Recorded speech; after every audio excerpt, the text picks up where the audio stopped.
Hello students, welcome back to our YouTube channel ATP tutorial. Previous lecture में हमने class 10th biology का एक बहुत ही इंपॉर्टेंट चैप्टर स्टार्ट किया था जिसका नाम है लाइफ प्रोसेसेस, जिसमें हमने डिस्कस किया था what is the difference between alive and not alive. फिर हमने डिस्कस किया लाइफ प्रोसेस होता क्या है। हम लोग एक बार थोड़ा सा रिकॉल कर लेते हैं प्रीवियस लेक्चर्स में हमने क्या पढ़ा, then we move forward to this chapter. सबसे पहले हमने पढ़ा था लाइफ प्रोसेसेस क्या होते हैं। तो लाइफ प्रोसेस का हमने डेफिनेशन डिस्कस किया था जिसमें आपको बताया गया था लाइफ प्रोसेस वो सारे प्रोसेसेस होते हैं जो एक लिविंग ऑर्गेनिज्म में होते हैं, जिन प्रोसेसेस के हेल्प से एक लिविंग ऑर्गेनिज्म अपने लाइफ को सस्टेन करता है। इस चैप्टर में हमको 4 बेसिक लाइफ प्रोसेसेस के बारे में पढ़ना है: nutrition, respiration, transportation and then excretion. सबसे पहले हम लोग देखेंगे न्यूट्रिशन क्या होता है। तो न्यूट्रिशन एक ऐसा लाइफ प्रोसेस है जिसमें कोई लिविंग ऑर्गेनिज्म फूड को इनटेक करता है और उसमें फूड को यूटिलाइज करता है अपने बॉडी में। उस प्रोसेस को न्यूट्रिशन कहते हैं। रेस्पिरेशन एक ऐसा लाइफ प्रोसेस है जिसमें कोई ऑर्गेनिज्म ग्लूकोज का ब्रेकडाउन करके अपने बॉडी में एनर्जी रिलीज करवाता है। ट्रांसपोर्टेशन एक ऐसा लाइफ प्रोसेस है जिसमें कोई ऑर्गेनिज्म अपने बॉडी के एक पार्ट से सब्सटेंसेस को दूसरे पार्ट्स तक मूव करवाता है। एंड देन लास्ट जो हमारा प्रोसेस है जो हमको इस चैप्टर में पढ़ना है वो एक्सक्रीशन। एक्सक्रीशन एक ऐसा लाइफ प्रोसेस है जिस प्रोसेस में कोई लिविंग ऑर्गेनिज्म अपने बॉडी से वेस्ट को बाहर रिमूव करता है। The process of removing waste from the body of living organism is called excretion. आज हम लोग स्टार्ट करने वाले हैं न्यूट्रिशन के बारे में। तो चलिए डिस्कस करते हैं।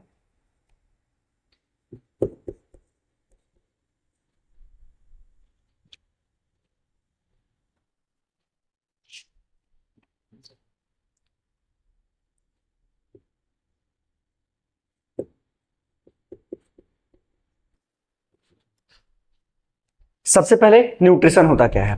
तो न्यूट्रिशन एक ऐसा प्रोसेस है जिसमें कोई लिविंग ऑर्गेनिज्म फूड को इनटेक करके अपने बॉडी में यूटिलाइज करता है। उस प्रोसेस को हम लोग न्यूट्रिशन कहते हैं। न्यूट्रिशन को ब्रॉडली 2 ग्रुप्स में क्लासिफाई किया गया है, autotrophic nutrition and heterotrophic nutrition. यानी कि हम कह सकते हैं न्यूट्रिशन 2 टाइप्स के होते हैं। कौन कौन से? तो एक ऑटोट्रॉपिक न्यूट्रिशन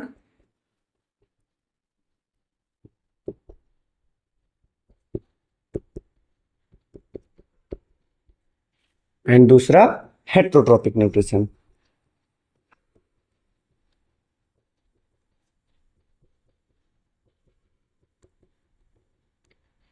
सबसे पहले हम लोग देखते हैं ऑटोट्रॉपिक न्यूट्रिशन क्या होता है।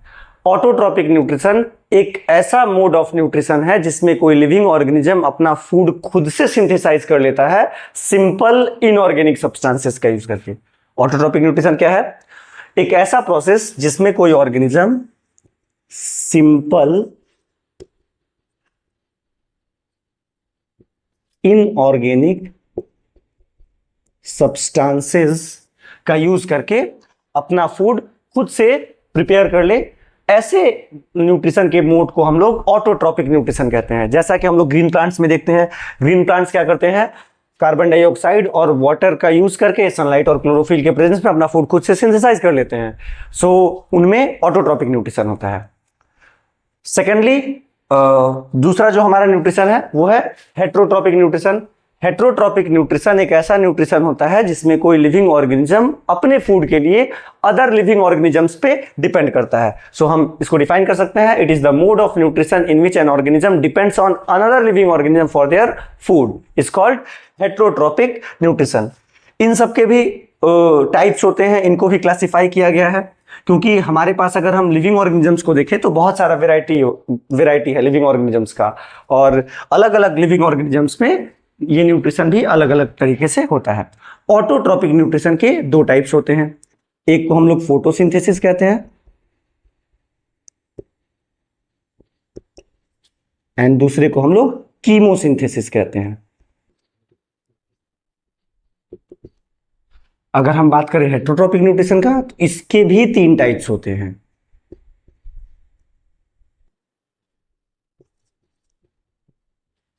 Saprophytic, parasitic and holozoic. Heterotrophic nutrition के भी 3 टाइप्स होते हैं एंड ऑटोट्रोपिक न्यूट्रिशन के 2 टाइप्स होते हैं। एक एक करके इन सब के बारे में हम लोग स्टडी करेंगे। अभी हमने क्या देखा, न्यूट्रिशन क्या होता है। तो न्यूट्रिशन एक ऐसा प्रोसेस है जिसमें कोई लिविंग ऑर्गेनिज्म फूड को इनटेक करके अपने बॉडी में यूटिलाइज करता है, उसको न्यूट्रिशन कहते हैं। ये न्यूट्रिशन 2 तरीके का होता है, autotrophic nutrition and heterotrophic nutrition.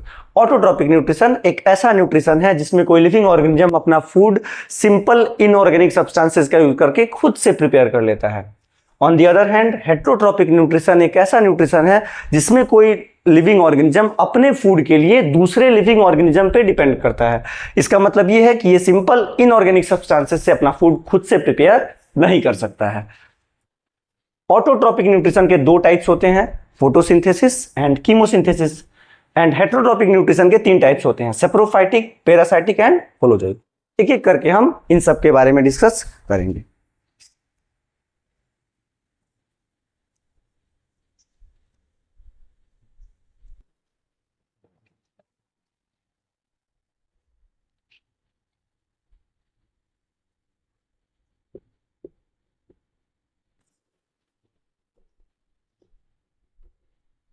इसमें से सबसे पहला प्रोसेस है फोटोसिंथेसिस। इस प्रोसेस को आप जानते होंगे, आप बचपन से इस प्रोसेस को पढ़ रहे हैं। ये इसमें क्या होता है, ये एक ऐसा प्रोसेस है जिसमें ग्रीन प्लांट्स या certain bacteria, certain micro organism अपना फूड खुद से प्रिपेयर कर लेते हैं कार्बन डाइऑक्साइड एंड वाटर का यूज करके। ये क्या होता है, एक ऐसा प्रोसेस है जिसमें कुछ ऑर्गेनिजम्स जैसे कि ग्रीन प्लांट्स, कुछ micro organisms carbon dioxide and water का यूज करके सनलाइट एंड क्लोरोफिल के प्रेजेंस में अपना फूड प्रिपेयर करते हैं।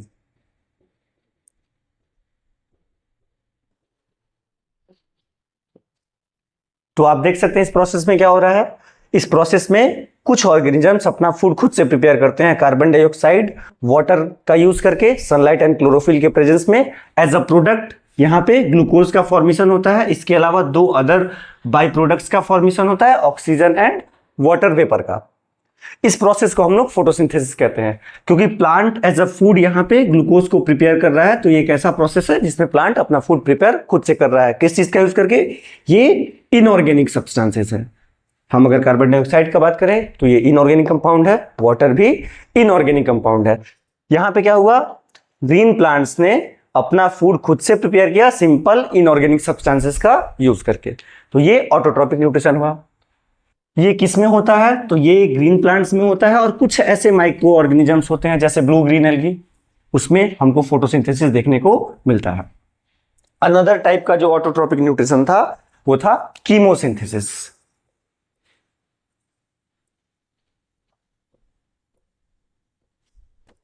कीमोसिंथेसिस क्या है, तो कीमोसिंथेसिस भी ऑटोट्रोपिक न्यूट्रिशन का ही एक टाइप है। इसमें क्या होता है, इसमें भी कोई लिविंग ऑर्गेनिज्म अपना फूड खुद से प्रिपेयर कर लेगा सिंपल इनऑर्गेनिक सब्सटेंसेस का यूज करके। बट हमने फोटोसिंथेसिस में देखा, फोटोसिंथेसिस के लिए जो एनर्जी का रिक्वायरमेंट था वो सनलाइट के थ्रू फुलफिल हो रहा था। बट यहां पे जो एनर्जी का रिक्वायरमेंट होगा वो सर्टेन केमिकल रिएक्शंस के थ्रू होगा। तो ये एक ऐसा प्रोसेस है जिसमें कोई लिविंग ऑर्गेनिज्म अपना फूड खुद से प्रिपेयर करता है सिंपल इनऑर्गेनिक सब्सटेंसेस का यूज करके, और फूड के प्रिपरेशन के लिए जो एनर्जी का रिक्वायरमेंट होता है वो केमिकल रिएक्शंस के द्वारा फुलफिल किया जाता है। दैट्स वाई इसका नाम है chemosynthesis. Chemo means chemical, synthesis means prepare करना। सो कीमोसिंथेसिस। नाउ अब हम मूव कर जाते हैं हेट्रोट्रोपिक न्यूट्रिशन की तरफ। हमने पढ़ा अभी हेट्रोट्रोपिक न्यूट्रिशन के 3 टाइप्स होते हैं, सेप्रोफाइटिक, पैरासाइटिक एंड होलोजोइक। सबसे पहले देखते हैं सेप्रोफाइटिक न्यूट्रिशन क्या होता है।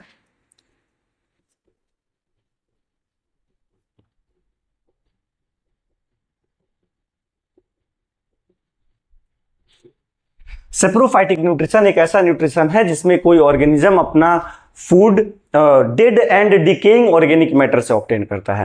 यानी कि अपना फूड एक ऑर्गेनिज्म किसी डेड या डिकेइंग ऑर्गेनिक मैटर से ऑब्टेन करेगा। इसमें एक ऑर्गेनिज्म अपने बॉडी के सरफेस से कुछ एंजाइम्स को रिलीज करता है जो फूड का ब्रेकडाउन करता है और उससे वो यूजफुल कंटेंट्स को एब्जॉर्ब कर लेता है।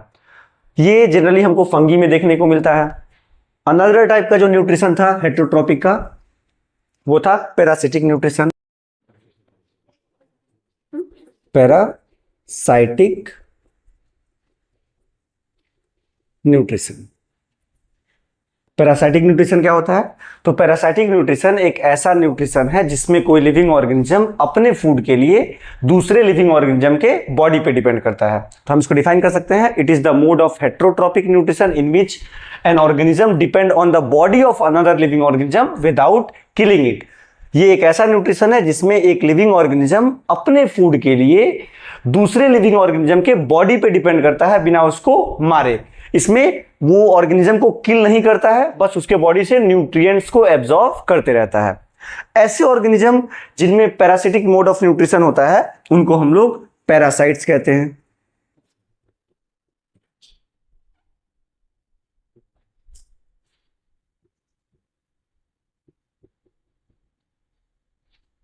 पैरासाइट्स क्या होते हैं? पैरासाइट्स वो लिविंग ऑर्गेनिज्म होते हैं जो parasitic mode of nutrition show करते हैं, और ये जिन ऑर्गेनिज्म के बॉडी पे डिपेंड करते हैं उनको हम लोग कहते हैं होस्ट।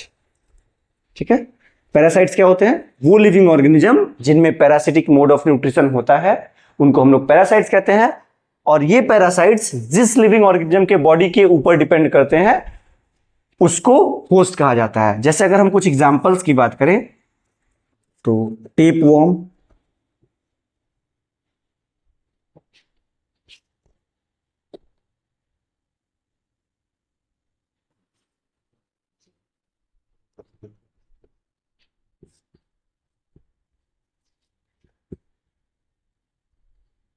ये सभी क्या है? पैरासाइट्स के एग्जाम्पल हैं। टेपवर्म ये जनरली ह्यूमन बींग्स के इंटेस्टाइन में पाया जाता है, तो ये भी एक पैरासाइट है। कसकता एक टाइप का प्लांट होता है, इसको हम लोग अमरबेल के नाम से भी जानते हैं। ठीक है, ये भी एक तरीके का पैरासिटिक प्लांट्स है। लाइस एक पैरासाइट है एंड लीच भी एक पैरासाइट है। लाइस जनरली ह्यूमन बींग्स के हेयर में पाया जाता है, जो हमारे स्काल्प से, हमारे हेयर के सरफेस से ब्लड को सक करता है। लीच भी क्या है? लीच भी एक ऐसा ऑर्गेनिज्म है जो जनरली किसी ऑर्गेनिज्म के बॉडी से ब्लड को सक करता है। जनरली ये आपको जानवरों के बॉडी पे देखने को मिल जाएगा, या फिर अगर ह्यूमन बींग्स भी पानी में जाते हैं, किसी तालाब में जाते हैं, तो वहां पे जनरली ये देखने को मिलता है। तो ये सारे पैरासाइट्स के एग्जाम्पल हैं। अब टेपवर्म क्योंकि ह्यूमन बींग्स के इंटेस्टाइन में पाया जाता है तो ये टेपवर्म पैरासाइट हो गया, और क्योंकि ये ह्यूमन बींग्स के बॉडी पे डिपेंड कर रहा है तो ह्यूमन बींग इस केस में क्या हो जाएगा? होस्ट हो जाएगा। पैरासाइट वो ऑर्गेनिज्म जो parasitic mode of nutrition show करते हैं, एंड होस्ट वो ऑर्गेनिज्म जिसके बॉडी के ऊपर ये पैरासाइट्स डिपेंड करते हैं। ऐसे ऑर्गेनिजम्स को हम लोग होस्ट कहते हैं। ठीक है, तो पैरासिटिक मोड ऑफ न्यूट्रिशन हमने देखा जिसमें कोई ऑर्गेनिज्म अपने फूड के लिए दूसरे ऑर्गेनिज्म के बॉडी के ऊपर डिपेंड करता है बिना उसको किल किए। अब ये जो पैरासाइट्स होते हैं ये दो तरीके के होते हैं, एक एक्टोपैरासाइट और एक इंडोपैरासाइट। एक्टोपैरासाइट्स वो पैरासाइट्स होते हैं जो किसी लिविंग ऑर्गेनिज्म के बॉडी के ऊपर डिपेंड करते हैं, सरफेस पे डिपेंड करते हैं। इंडोपैरासाइट्स वो पैरासाइट्स होते हैं जो किसी लिविंग ऑर्गेनिज्म के बॉडी के अंदर रहते हैं और अंदर से न्यूट्रिएंट्स को एब्जॉर्ब करते हैं। जैसे अभी हमने एग्जांपल में देखा, यहाँ पे लाइस एंड लीच ये दोनों एक्टोपैरासाइट्स थे जो बॉडी के ऊपर रहते हैं, जबकि यहाँ पे हमने देखा टेपवर्म को जो हमारे इंटेस्टाइन में पाया जाता है, वो इंडोपैरासाइट का एग्जाम्पल है। तो यहाँ पे हमने देखा पैरासिटिक न्यूट्रिशन क्या होता है। हमारा जो दूसरा टॉपिक है वो है होलोजोइक न्यूट्रिशन। होलोजोइक न्यूट्रिशन ये वो न्यूट्रिशन है जो ह्यूमन बींग्स में होता है। होलोजोइक न्यूट्रिशन क्या है? ये एक ऐसा हेट्रोट्रॉपिक न्यूट्रिशन है जिसमें कोई लिविंग ऑर्गेनिज्म सॉलिड फूड को इनटेक करता है और अपने बॉडी में यूटिलाइज करता है। ठीक है, इसमें क्या होता है? एक ऑर्गेनिज्म सॉलिड फूड को इनटेक कर रहा है और अपने बॉडी में यूटिलाइज कर रहा है। अभी तक हमने हेट्रोट्रॉपिक न्यूट्रिशन का जो भी टाइप पढ़ा उसमें कोई भी ऑर्गेनिज्म सॉलिड फूड को इनटेक नहीं कर रहा है। सेप्रोफाइटिक न्यूट्रिशन में क्या होता है? एक लिविंग ऑर्गेनिज्म फूड के सरफेस के ऊपर कुछ केमिकल्स, कुछ एंजाइम्स को सिक्रीट करता है जिसकी मदद से फूड का ब्रेकडाउन होता है, उससे वो यूजफुल सब्सटेंसेस को एब्जॉर्ब कर लेता है। पैरासिटिक न्यूट्रिशन में क्या होता है? एक ऑर्गेनिज्म दूसरे ऑर्गेनिज्म के बॉडी पे डिपेंड कर रहा है और वहां से वो डायरेक्टली न्यूट्रिएंट्स को एब्जॉर्ब कर ले रहा है। बट इस प्रोसेस में क्या हो रहा है? इस प्रोसेस में एक लिविंग ऑर्गेनिज्म सबसे पहले सॉलिड फूड को अपने बॉडी के अंदर लेके जा रहा है। इस प्रोसेस को कहा जाता है इनजेशन। इंजेशन क्या है? इंजेशन एक ऐसा प्रोसेस है जिस प्रोसेस से कोई लिविंग ऑर्गेनिज्म फूड को इनटेक करता है। जैसे अगर हम बात करें ह्यूमन बींग्स का, ह्यूमन बींग्स अपने हैंड्स के थ्रू फूड को इंजेस्ट करते हैं। हम बात करें काउस का, बफेलोस का, ये डायरेक्टली माउथ से अपने फूड को इंजेस्ट करती हैं, ठीक है, चबा के। और हम बात करें कुछ इंसेक्ट्स का, जैसे मॉस्क्यूटोज है, बटरफ्लाइज है, ये जनरली क्या करते हैं, ये सक करते हैं, अपने फूड को सक कर लेते हैं कुछ ट्यूब्स के मदद से। तो अलग अलग ऑर्गेनिजम्स में फूड को इंजेस्ट करने का तरीका अलग अलग होता है। इसमें फूड को इंजेस्ट करने के बाद जो दूसरा प्रोसेस होता है वो होता है डाइजेशन। जो भी फूड एक लिविंग ऑर्गेनिज्म कंज्यूम करता है जनरली वो कॉम्प्लेक्स फॉर्म में होता है, और उस फॉर्म में उस लिविंग ऑर्गेनिज्म का बॉडी फूड को एब्जॉर्ब नहीं कर पाता है। तो डाइजेशन एक ऐसा प्रोसेस है जिस प्रोसेस से उस कॉम्प्लेक्स फूड का ब्रेकडाउन होता है ऐसे फॉर्म में जिस फॉर्म में लिविंग ऑर्गेनिज्म उस फूड से यूजफुल सब्सटेंसेस को एब्जॉर्ब कर पाए। तो डाइजेशन एक ऐसा प्रोसेस है जिसमें कॉम्प्लेक्स फूड का ब्रेकडाउन होता है सिंपल एब्जॉर्बेबल फॉर्म में, ठीक है। तो हम इसको डिफाइन कर सकते हैं, the process of breakdown of complex food into simple absorbable form is called digestion.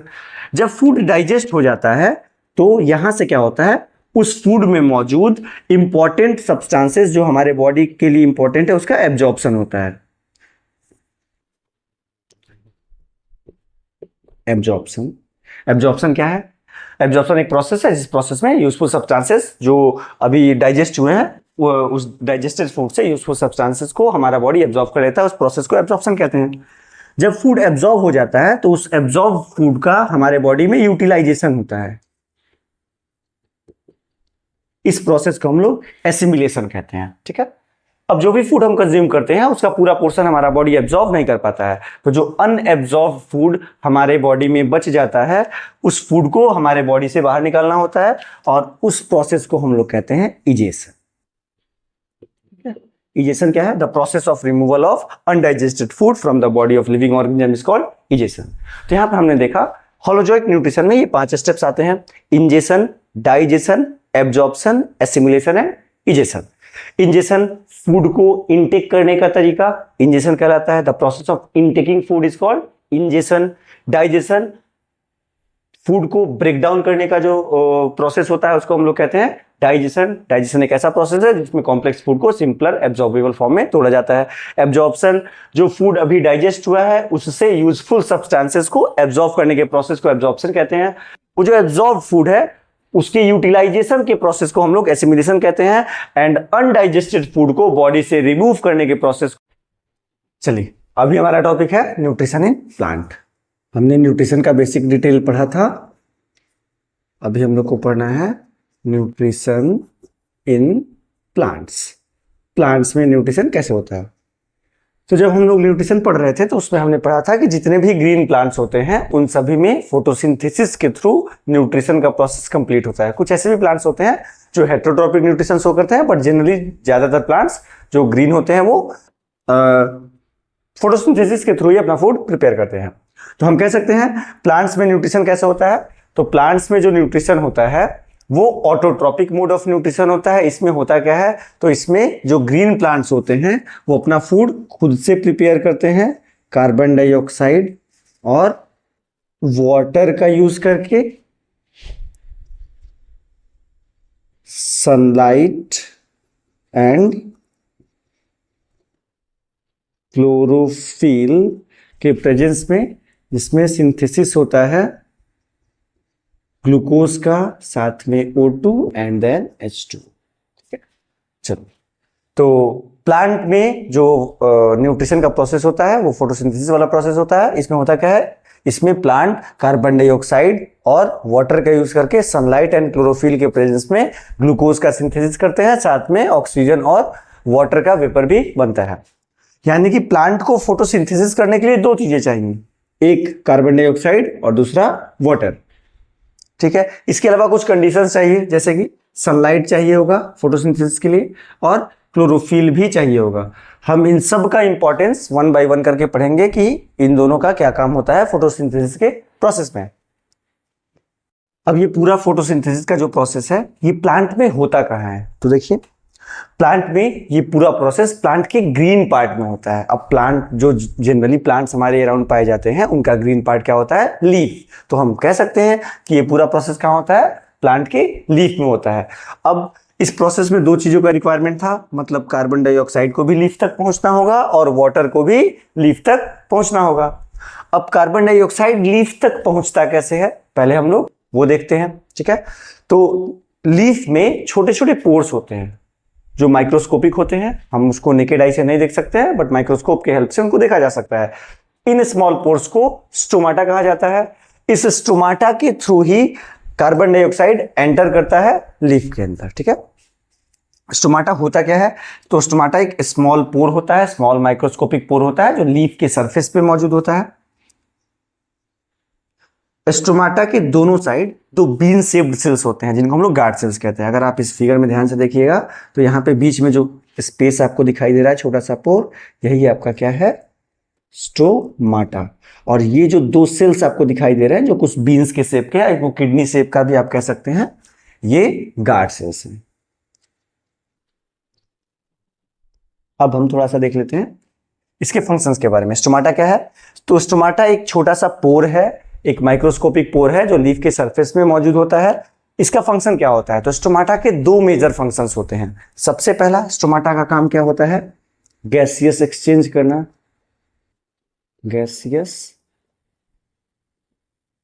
जैसे प्लांट को फोटोसिंथेसिस करने के लिए कार्बन डाइऑक्साइड चाहिए, तो ये कार्बन डाइऑक्साइड प्लांट की लीफ में एंटर किसके थ्रू करेगा, स्टोमाटा के थ्रू एंटर करेगा। यहां पे आप देख रहे हैं ऑक्सीजन एंड वाटर वेपर का फॉर्मेशन हो रहा है, ये प्लांट से बाहर जाएगा, लीफ से बाहर जाएगा, ये भी किसके थ्रू जाएगा, स्टोमाटा के थ्रू जाएगा। ये भी गैसियस फॉर्म में था, वो भी गैसियस फॉर्म में है। तो स्टोमाटा का फंक्शन क्या है, स्टोमाटा का जो प्राइमरी फंक्शन है वो गैसेस का एक्सचेंज करना है और वहां पे जो वाटर है उसको भी बाहर रिमूव करना है।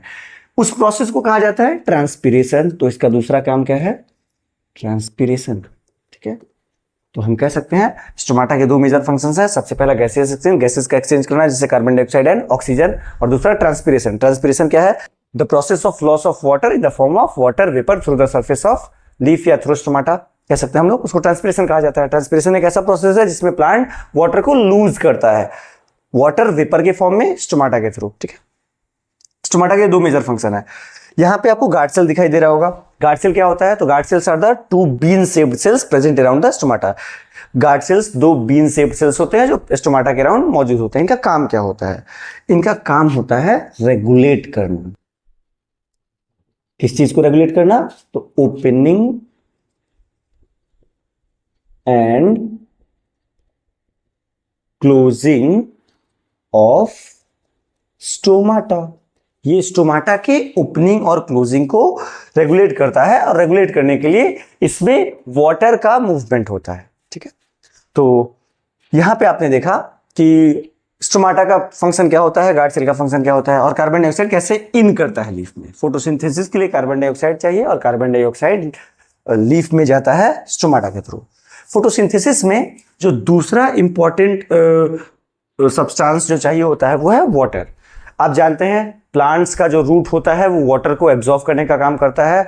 वो एब्जॉर्ब्ड वाटर ट्रांसपोर्ट होता है थ्रू जाइलम और जाइलम के थ्रू वो लीफ्स तक पहुंचता है। और जब ये दोनों लीफ में पहुंच जाते हैं, अब यहाँ पे क्या होगा, तो देखिए कुछ इवेंट्स होते हैं, जरूरी नहीं कि इवेंट सीक्वेंस में ही हो, वो इवेंट्स बहुत जरूरी होते हैं फोटोसिंथेसिस के लिए। जैसे यहाँ पे आप देखिएगा फोटोसिंथेसिस में सनलाइट का रिक्वायरमेंट है, ठीक है। सनलाइट करता क्या है वो भी हम लोग देखेंगे। क्लोरोफिल का यहाँ पे क्या रोल है वो भी हम लोग देखेंगे। सबसे पहले क्लोरोफिल है क्या, तो क्लोरोफिल एक ग्रीन पिगमेंट है, ग्रीन पिगमेंट है। इसी की वजह से प्लांट के पार्ट्स ग्रीन दिखाई देते हैं। पिगमेंट का जनरल मतलब आप समझ सकते हैं कलर होता है। बायोलॉजी में जनरली जब हमको किसी कलर्ड सब्सटेंस को डिनोट करना होता है तो हम लोग उसके लिए पिगमेंट वर्ड का यूज करते हैं, ठीक है। क्लोरोफिल क्या है, क्लोरोफिल एक ग्रीन पिगमेंट है जो जनरली प्लांट्स में और कुछ माइक्रो ऑर्गेनिज्म में पाया जाता है। इसका काम क्या है, इसका काम होता है सोलर एनर्जी को ट्रैप करना, ये सन के एनर्जी को ट्रैप करने का काम करता है। मतलब कि यहां पे ये सन के एनर्जी को ट्रैप करने का काम कर रहा है। क्लोरोफिल एक ग्रीन पिगमेंट है जो सोलर एनर्जी को ट्रैप करने का काम करता है। अब ये सोलर एनर्जी को ट्रैप कर क्यों रहा है? तो सोलर एनर्जी को ट्रैप किया जा रहा है ताकि वाटर के मॉलिक्यूल को तोड़ा जा सके। वाटर के मॉलिक्यूल का यहां पे ब्रेकडाउन होगा। जब वाटर का मॉलिक्यूल टूट जाएगा, इसके बाद यहां पे कार्बन डाइऑक्साइड का रिडक्शन करवाया जाएगा, जिससे ग्लूकोज का फॉर्मेशन होगा।